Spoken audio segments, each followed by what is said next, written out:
Sekarang kita akan bahas nomor 7. Nah, nomor 7 ini sering Ibu bahas ya. Nah, tapi kita akan bahas kembali. Kita lihat. Nah, jadi ini ada dua garis sejajar. Ini garis yang ini dengan garis yang ini. Mereka sejajar, dipotong oleh satu garis yang tegak lurus dengan mereka, yang garis yang ini, gitu ya. Menimbulkan ada 8 sudut. Ada P1, P2, P3, P4, Q1, Q2, Q3, Q4. Nah, ternyata antara mereka itu ada beberapa pasangan sudut yang memiliki jenisnya masing-masing. Gitu. Nah, yang pertama kita akan mencari pasangan sudut yang bertolak belakang. Yang bertolak belakang itu yang bagaimana? Jadi, untuk yang bertolak belakang, itu contohnya kita ambil sudut P1. Jadi, yang sudut ketemu sudut gitu ya. Jadi, kayak kepala ketemu kepala. Lihat, P1 kan di sini nih ya. Di sini kan. Nah, lihat kepalanya dia bertemu dengan yang ini kan, P3. Jadi yang salingnya bertolak belakang begitu kan. Nah, kalau bertolak belakang itu nanti di mana P1-nya misalkan nilainya berapa gitu ya, 100 misalkan P1. P3-nya juga sama, jadinya 100 karena mereka bertolak belakang. Maka dari itu bisa dikatakan kalau P1 dengan P3 mereka bertolak belakang, mereka memiliki nilai yang sama. Oke, lanjut. Berarti kalau misalkan P2 itu dengan P4, lalu Q1, yang ini kan, dengan Q3 gitu ya, dan Q2 sama dengan Q4.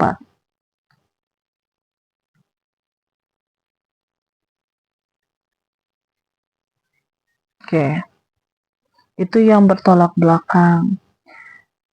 Lalu kita akan cari yang sehadap. Oke, yang sehadap. Yang sehadap itu contohnya seperti apa? Yaitu seperti sudut P1 dengan Q1.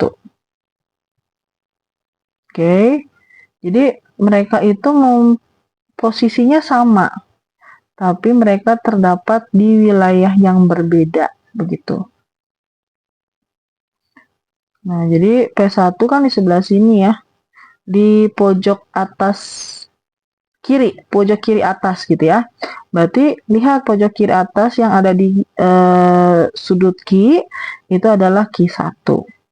Lalu sudut P2 itu sehadap dengan sudut Q2, sudut P3 sehadap dengan sudut Q3, dan sudut P4 sehadap dengan sudut Q4. Dia juga sama ya, kayak bertolak belakang yang tadi. Jadi nilai antara mereka itu akan sama besar. Begitu. Oke, makanya Ibu pakai tanda sama dengan. Selanjutnya yang C. Yang C itu ditanyakannya adalah sudut dalam berseberangan. Jadi ini ada dua ya jenisnya, ada dalam berseberangan dengan luar berseberangan. Kalau sudut dalam itu yang di antara dua garis yang sejajar tersebut. Berarti yang ini tuh adalah dalam, sudut dalam. Berarti yang ininya sudut luar, ini juga sudut luar. Oke, berarti sudut dalam itu ada P4, P3, Q1, Q2. Sudut luarnya adalah P1, P2, Q3, Q4. Nah, kalau untuk yang dalam berseberangan, berarti dalam kan yang ini, sudut-sudut yang di sini, kita lihat berseberangan, berarti mereka itu menyilang gitu ya. Jadi P4 dengan Q2, nah itu berseberangan. Dalam berseberangan, berarti sudut P4 dengan sudut Q2, nah mereka juga memiliki nilai yang sama, makanya Ibu pakai tanda sama dengan. Lalu sudut P3 itu akan sama dengan sudut Q1. Nah, kalau untuk yang luar, kita gunakan sudut luar, tapi mereka berseberangan, berarti menyilang juga kan? Berarti sudut P1 akan sama besar dengan Q3. Sudut P2 akan sama besar dengan Q4. Oke, itu dalam dan luar berseberangan. Selanjutnya kita akan melihat dalam dan luar sepihak.